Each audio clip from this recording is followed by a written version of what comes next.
فأعوذ بالله من الشيطان الرجيم بسم الله الرحمن الرحيم يا أيها الذين آمنوا ادخلوا في السلم كافة ولا تتبعوا خطوات الشيطان إنه لكم عدو مبين صدق الله مولانا العظيم وصدق رسوله النبي الكريم ونحن على ذلك لمن الشاهدين والشاكرين والحمد لله رب العالمين۔ میرے بزرگوں، دوستوں، عزیزوں، پچھلے جمعے میں حاضر نہ ہو سکا، طبیعت کی خرابی کے باعث بہت کوشش کی لیکن بہت مشکل ہو گئی۔ بہرحال آج کچھ طبیعت بہتر تھی تو میں نے کہا اپنے دوستوں سے ملاقات کر کے آؤں۔ پچھلے جمعے حضرت سیدنا عمر فاروق رضی اللہ تعالیٰ عنہ کے حالات پر میں کچھ عرض کرنا چاہتا تھا، کیونکہ اس دن حضرت فاروق اعظم رضی اللہ تعالیٰ عنہ زخمی ہو گئے تھے۔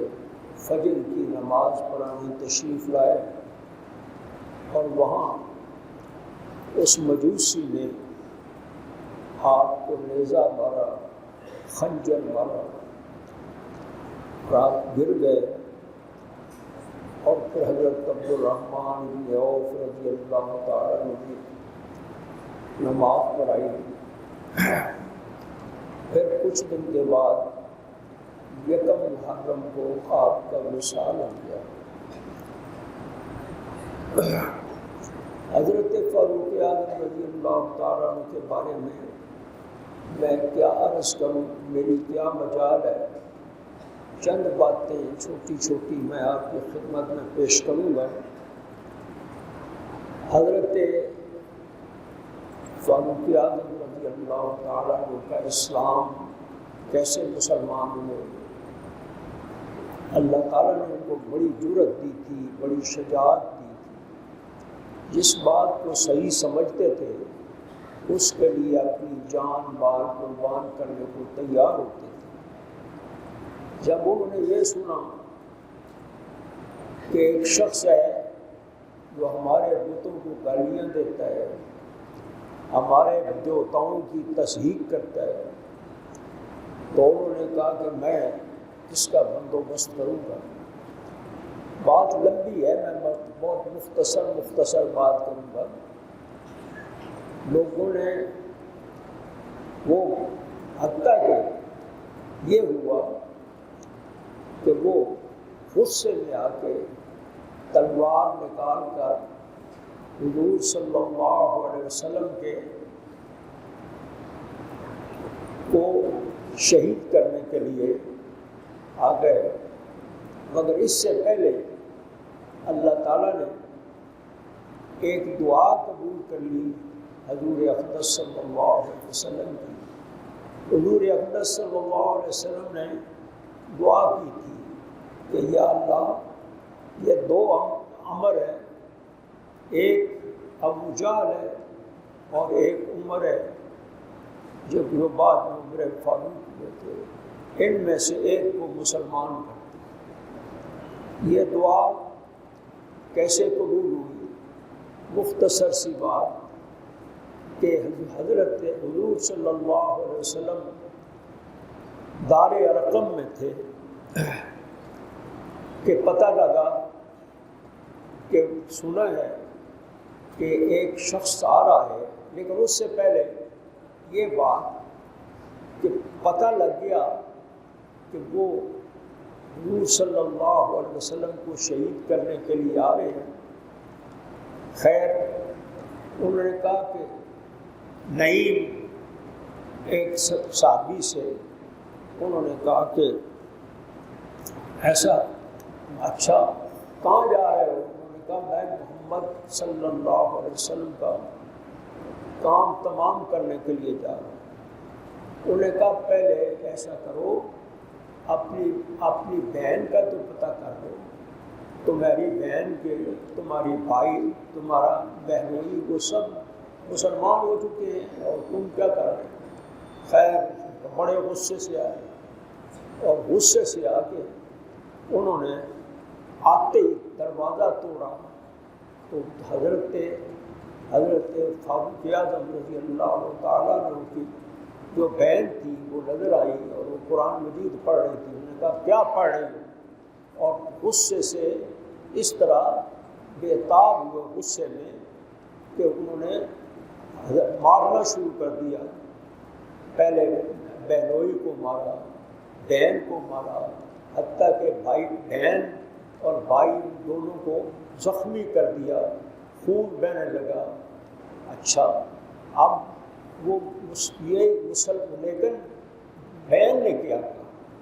بہن اس وقت طٰہٰ ما انزلنا علیک القرآن لتشقیٰ پڑھ رہی تھی۔ تو اب حضرت عمر سے وہ کہنے لگی کہ جو مرضی کر لے عمر، جو چاہے کر لے، میں نے تو اپنے آپ کو نبی اکرم صلی اللہ علیہ وسلم کے سپرد کر دیا ہے، میں کلمہ پڑھ چکی ہوں، اب جو تیرے دل میں آئے وہ کر۔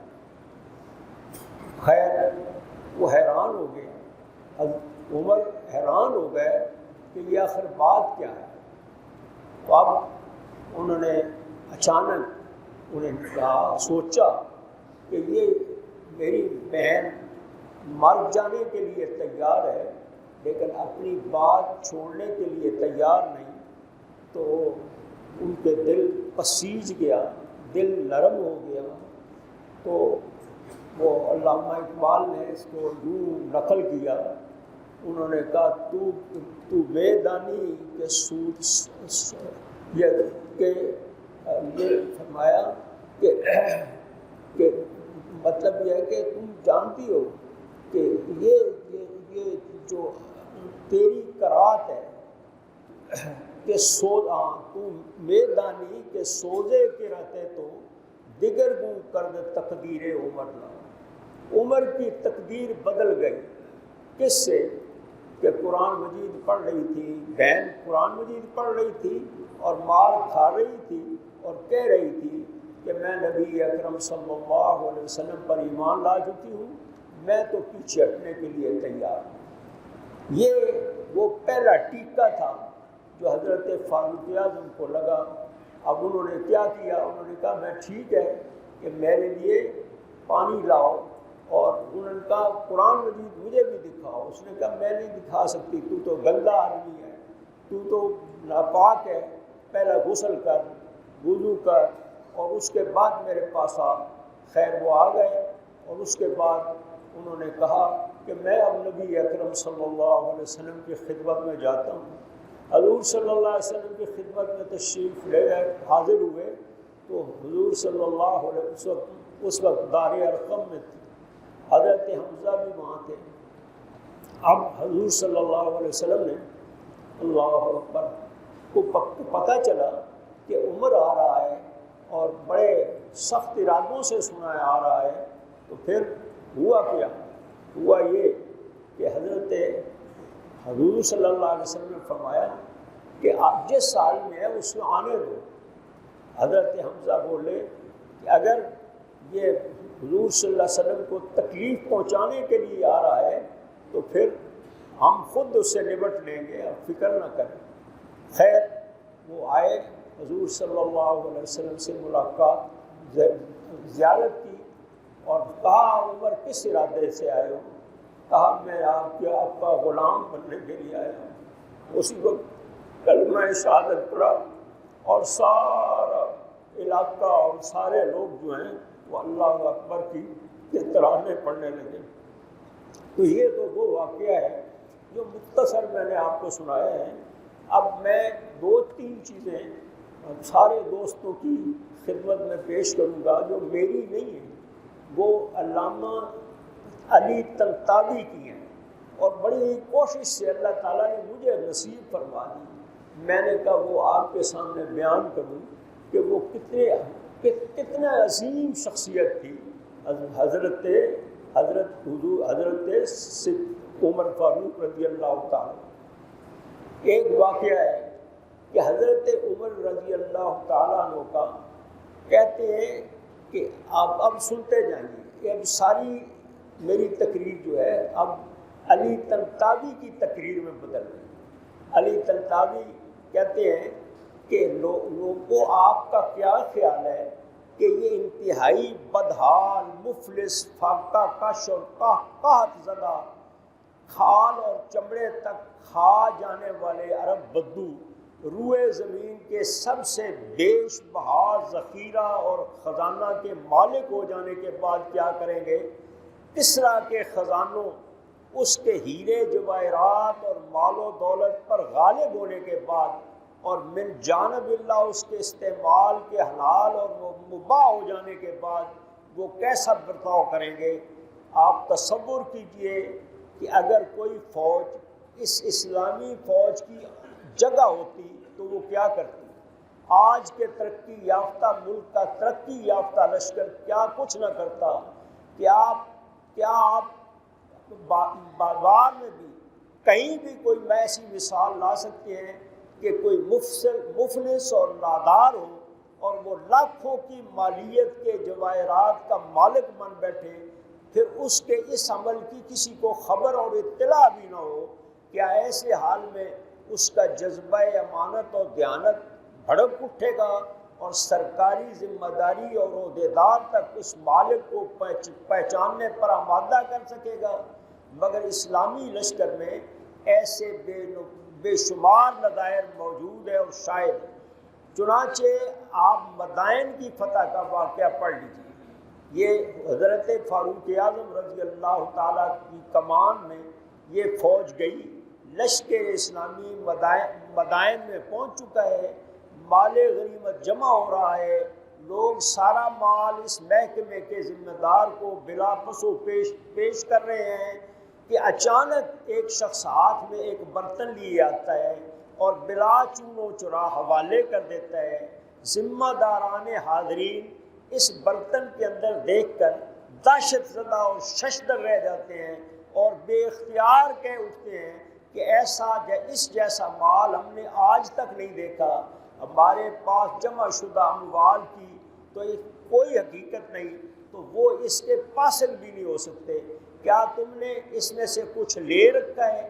تب وہ شخص بول اٹھا ہے، وہ سنو واللہ اگر اللہ تعالیٰ کا خوف دامن گیر نہ ہوتا تو میں ہرگز یہ تمہارے سپرد نہ کرتا.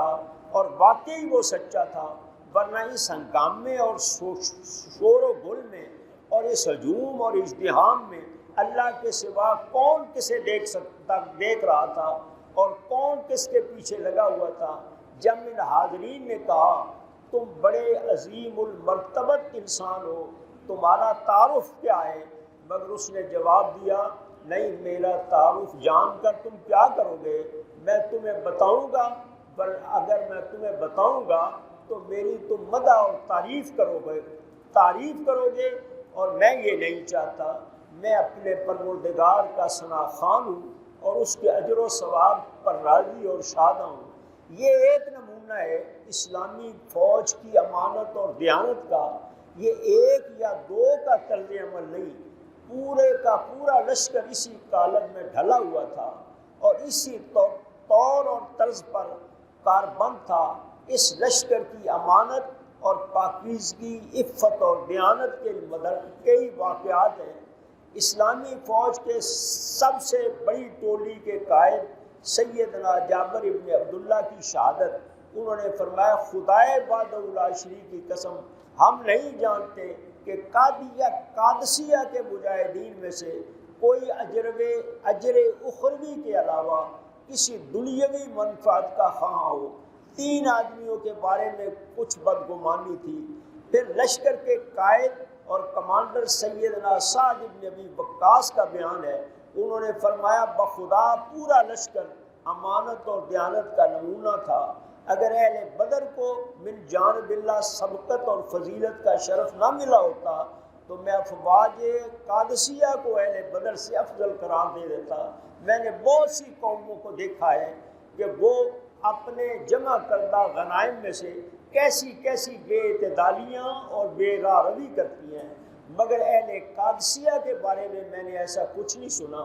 تیسری شہادت امیر المومنین اور اسلامی فوج کے نگران اعلیٰ سیدنا عمر رضی اللہ تعالیٰ عنہ کی ہے، جب کسریٰ کی تلوار لے کر قاصد ان کے پاس آیا تب انہوں نے فرمایا بلا شبہ جن لوگوں نے یہ سب اموال بیت المال میں پہنچائے ہیں وہ یقیناً ایماندار اور دیانتدار ہیں۔ تو سیدنا علی رضی اللہ تعالیٰ عنہ نے کہا، ان سے کہا آپ پاکیزگی اور عفت کے شاہکار ہیں، اس لیے آپ کی رعایا بھی پاک پاک ہے۔ حضرت علی نے کہا کہ اے عمر، آپ پاکیزگی اور عفت کے شاہکار ہیں، اس لیے آپ کی رعایا بھی عفیف اور پاک بات ہے۔ پھر دیکھیے آخری بات، چھوٹی سی بات رہ گئی ہے، اب اس کو میں سنا دوں۔ اتنی خوبصورت باتیں ہیں، یہ علی طنطاوی رحمۃ اللہ علیہ کی باتیں ہیں، بہت خوبصورت کتاب ہے جو میں نے دیکھی۔ میں نے کہا دو چار باتیں علی طنطاوی کی آپ کو سنا دوں، کیونکہ اس سے اچھی کتاب حضرت فاروق اعظم رضی اللہ تعالیٰ عنہ پر لکھی ہوئی میں نے اس عربی زبان میں اور اردو زبان میں نہیں دیکھی۔ تو فرماتے ہیں کہ خلافت عمر کو 10 سال گزر گئے، خلافت عمر کو 10 سال گزر گئے، پورے 10 سال سیدنا عمر رضی اللہ تعالیٰ عنہ دن رات مصروف رہے، اپنی عقل، زبان اور ہاتھ ہر طرح سے کام میں مشغول رہے۔ راتوں میں ان کی نیند برائے نام ہوتی تھی، کیونکہ انہیں مسلمانوں کے مسائل سے فرصت ہی نہیں ملتی تھی، نہ ڈھنگ سے کھانا، نہ پہننا، نہ کوئی اور خواہش، کیونکہ ان کو یہ خدشہ تھا کہ کہیں مسلمانوں کا مال ضائع نہ ہو جائے۔ یہ 10 سال تک ہوتا رہا۔ ان 10 سالوں میں سیدنا عمر نے اس بڑے مقصد کی تکمیل فرمائی جو غار حرا سے شروع ہوا تھا۔ غور کیجئے، وہ گنتی کے 39 انسان جو دار ارقم کے ایک گوشے میں چھپے ہوئے تھے، اب پورے حجاز اور نجد، پورے جزیرۃ العرب، بلکہ شام، مصر، عراق، عجم کے حکمران اور فاتح بن کر ابھرے تھے۔ دار ارقم ایک عظیم منظم حکومت کی شکل میں بدل چکا تھا، جس کے سامنے روم اور ایران کی سلطنتیں گرد تھیں۔ سیدنا عمر نے اپنی ذمہ داری نبھا دی، عظیم مشن کی تکمیل کر کے خلافت رسول کا حق ادا کر دیا۔ اب موقع آ چکا تھا کہ ایک زبردست محنت اور انتھک کوششوں کے بعد وہ کچھ آرام کر لیں۔ اللہ اکبر۔ فرمایا چین کا سانس لیں، زندگی کی لذتوں سے سیراب اور نعمتوں کے ذائقے سے لطف اندوز ہوں۔ چنانچہ انہوں نے آرام شروع کر دیا، مگر یہ آرام ابدی تھا۔ سرزمین عرب پر یہ خبر زلزلہ اور بجلی بن کر گری کہ سیدنا عمر فاروق جیسا عظیم اور تاریخ ساز مرد آن شہید کر دیا گیا ہے۔ ایک کمینے بدذات پارسی غلام ابو لؤلؤ کے ناپاک ہاتھوں سے ایرانیوں کی یہ ذلیل پالیسی پوری ہوئی اور عمر بھر کے لیے بے قراری کو قرار آ ہی گیا۔ سیدنا عمر کی ان کی زندگی میں صرف ایک ہی آرزو اور تمنا تھی، وہ یہ کہ ان کی آخری آرام گاہ حجرہ عائشہ میں روضۃ الرسول کے پاس ہو، اور وہ اگلی دنیا میں بھی اپنے انہی دونوں ساتھیوں حضور اقدس صلی اللہ علیہ وسلم اور حضرت ابو بکر کے ساتھ رہیں، جن سے انہیں بے پایاں محبت اور تعلق اور لمحہ لمحہ کا ساتھ تھا، اور جن کا انہیں ثالث کہا جاتا تھا، یعنی تیسرے، پہلے حضور، پھر دوسرے ابو بکر اور تیسرے عمر۔ چنانچہ انہوں نے اپنے لخت جگر کو ام المومنین سیدہ عائشہ کے پاس جوار حبیب میں دفن ہونے کی اجازت لینے کے لیے بھیجا اور بیٹے کو وصیت کی کہ کیا یہ کہنا کہ عمر آپ کو سلام کہتا ہے، اور اپنے ساتھیوں کی صحبت میں دفن ہونے کی اجازت کا طلبگار ہے۔ پھر اپنے بیٹے سے کہا کہ میرا نام امیر المومنین کے حوالے سے نہ لینا، کیونکہ اب میں امیر المومنین نہیں رہا۔ انہیں خطرہ تھا کہ کہیں ان کا یہ منصب کسی ضرورت یا کسی فائدے کے موقع پر استعمال نہ ہو، وہ ایسا کرنا ناجائز سمجھتے تھے، حتیٰ کہ آخری وقت میں بھی یہی احساس انہیں دامن گیر رہا۔ بہرحال سیدنا عبداللہ ابن عمر رضی اللہ تعالیٰ عنہ اجازت لینے چلے گئے، اور سیدنا عمر رضی اللہ تعالیٰ عنہ انگاروں پر پڑے ان کے واپس آنے کے منتظر رہے۔ وہ ڈر رہے تھے کہ کہیں ان کی خواہش رد نہ کر دی جائے اور زندگی کی یہ آرزو پایا تکمیل تک نہ پہنچ سکے۔ چنانچہ جب سیدنا ابن عمر کے آنے کی اطلاع ملی تو آپ نے فرمایا اب مجھے سہارا دے کر اٹھا لو۔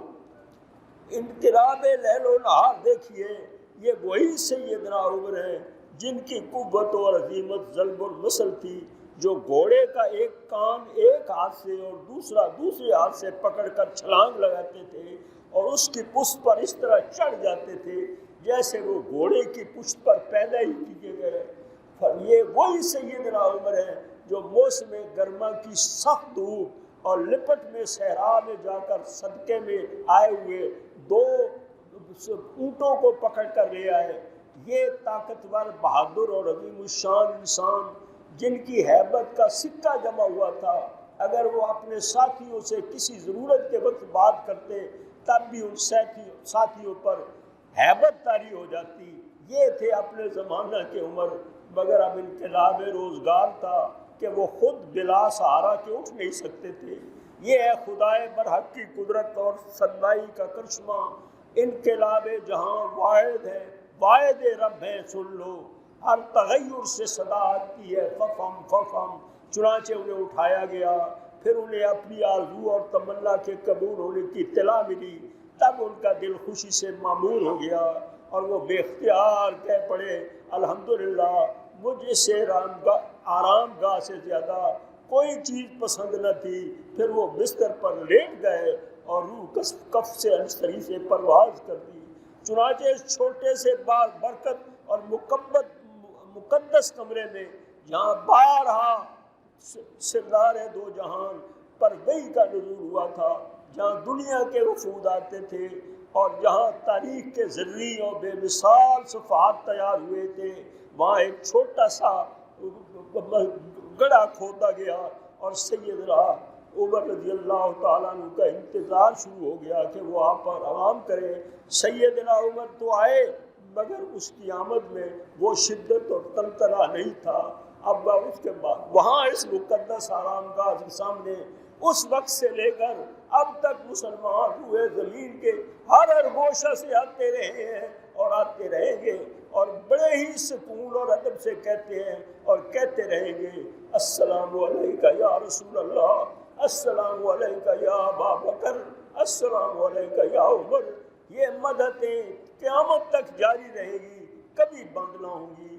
آسمان اس کی لحد پر شبنم افشانی کرے، سبزہ اور رستہ اس گھر کی نگہبانی کرے۔ یہ حضرت فاروق اعظم رضی اللہ عنہ کی شہادت کے چند جملے میں نے آپ کو سنایا، اپنی زبان میں نہیں، ایک بہت بڑے عالم کی زبان سے سنائے، اور میں اب 1 منٹ میں آپ کو یہ سناؤں۔ یہ بھی سننے کی بات ہے، یہ بھی سننے کی بات ہے کہ طالبان کابل کے قریب امریکہ برطانیہ نے سفارتی عملے نکالنے کے لیے فوجی دستے بھیج دیے۔ آپ نے پڑھی ہوگی خبر، سب پڑھتے ہیں، لیکن میں جو بڑا خوشی سے پڑھنے کے لیے آیا ہوں کہ